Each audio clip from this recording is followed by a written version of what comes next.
Good day and welcome back to the Herbert Dennard Show. We have with us State Representative David Lucas, who is resigning his seat in a little while and running for the state Senate. Welcome, David. Thank you, Herbert. Tell me this. You served, how long have you been serving in the state legislature? I just finished my 37th year. Oh, that's a long time. Well, it is, Herbert. Make you want to cry when you're leaving. Yeah. Why would you, with all that seniority you have there, why would you give up that to run for the Senate? Well, you know, Herbert, to have Twiggs and Wilkerson County in a district, it's an opportunity to try to do something. Right now, water is one of the biggest challenges we have in the state of Georgia.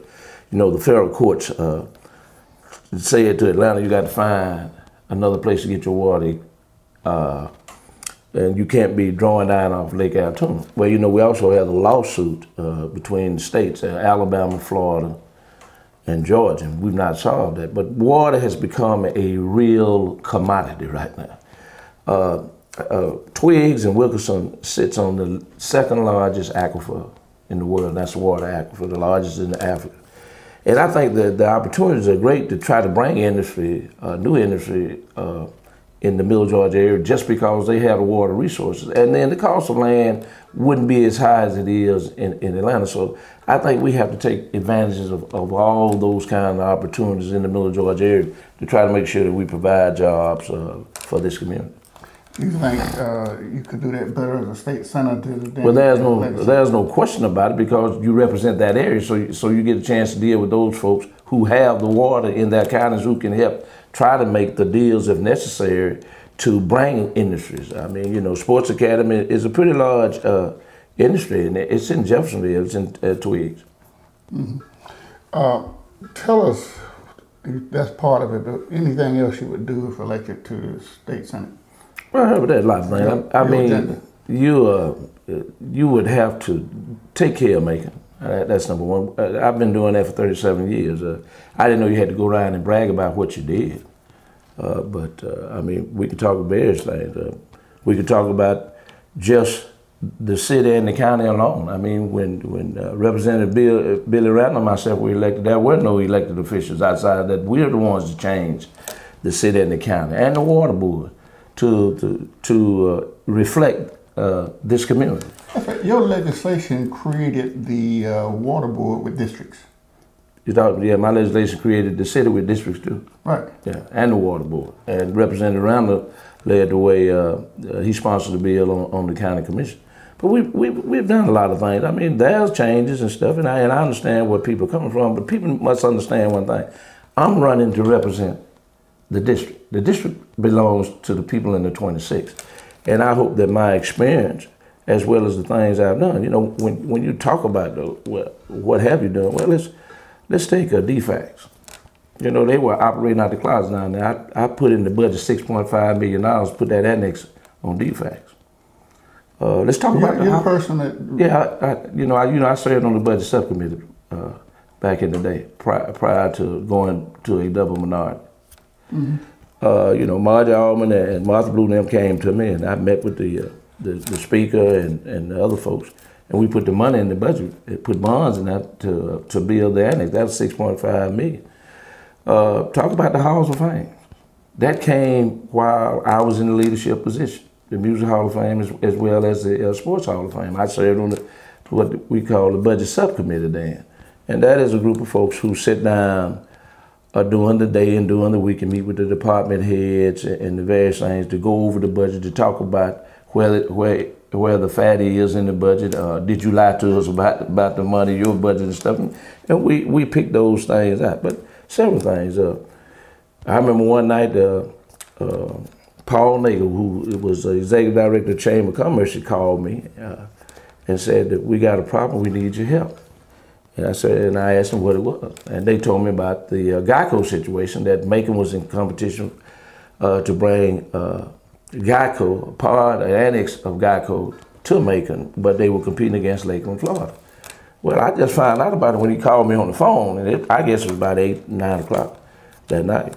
So the next day, I went to Atlanta, and I met with Wayne Shackelford, who was the Commissioner of Transportation.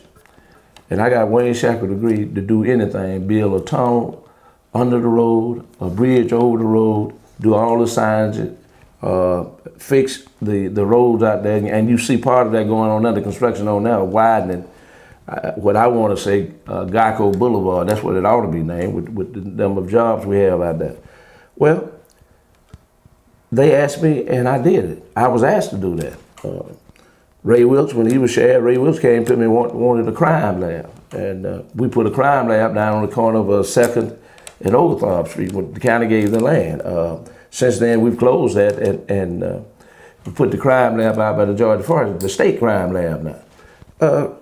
Those things came about because of working with folks and influence within the bodies that you served in. So, you know, I tried to do the things that people from Macon have asked to be done. I didn't know I had to go out and brag about it, but Mercer University Medical School, I've appropriated hundreds of millions of dollars over that Mercer Medical School. How do you appropriate it? What happened? What's the process? The process is that the General Assembly, the appropriations bill starts in the Georgia House of Representatives. Then when you do it, you basically, there are committees and they work on various things. You work on bonding and those kind of things. Once you do that, then there's a smaller committee that then goes over the budget itself and talks about putting things in the budget. Where are you going to do this? What money are you going to put in here? Then you deal with the governor's office, and then you deal with the lieutenant governor's office. So out of the 180 members of the General Assembly, there are a select few who've been around and serve, and they meet in rooms, and then they basically decide what's going to happen with the budget itself. And once they decide that, then they come out to their respective bodies, the House or the Senate, and get enough members to do it. It takes 91 in the House and I think 36 in the Senate to pass a bill. And the bill is by a majority. It's not a constitutional majority, but by a majority. So you have to work with folks to do those kind of things. But I think the thing that I have enjoyed about serving the people of Macon is being able to try to provide some of those opportunities and things. I mean, I tell you one thing, I guess that gives me a lot of satisfaction. I don't know, do you remember Philip Mann? Yeah, the guy that got hurt on the sheriff's department. The guy that got shot down and he got paralyzed. He was paralyzed. Well, you know, we had an indemnification law in Georgia, but it came after him. And I passed what they call a sweetheart bill.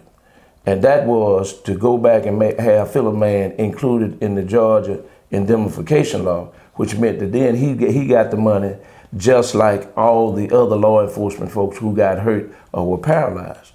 And that was, to me, that was being able to help somebody that needed. Now, you know, people don't like it, but it was a sweetheart bill, so, you know, you do those kind of things. Take Jimmy Mills. Jimmy Mills had a chorus. We sent them to, I'm trying to think, I believe it might have been Austria with the University of Georgia. That was $65,000. You stuck that in the budget as a special project and sent it out to the Board of Education so those kids could go with the University of Georgia over there. The Middle Georgia Youth League, I got them $75,000, and our Muggy Little League, I got them $75,000. I even remember the 2nd Street Boys Club, the swimming pool kept leaking. And Buck Melton was the man at that time. Buck Melton was always good. I don't think Buck ever saw a bad deal. Buck said, Dave, if you can get the money, I guarantee you I can get it there. I got, I think it was about $300,000, $400,000. Sent it to the city of Macon. Buck Melton, in turn, got the Boys Club to donate 1/4 of an inch of the building to the city of Macon. And he put the money over there to build a brand new junior Olympic-sized swimming pool. I mean, those are the kind of things that you look at as far as helping the community. Let's look down the interstate. Do you think the widening now of 75 going into 16 is by coincidence?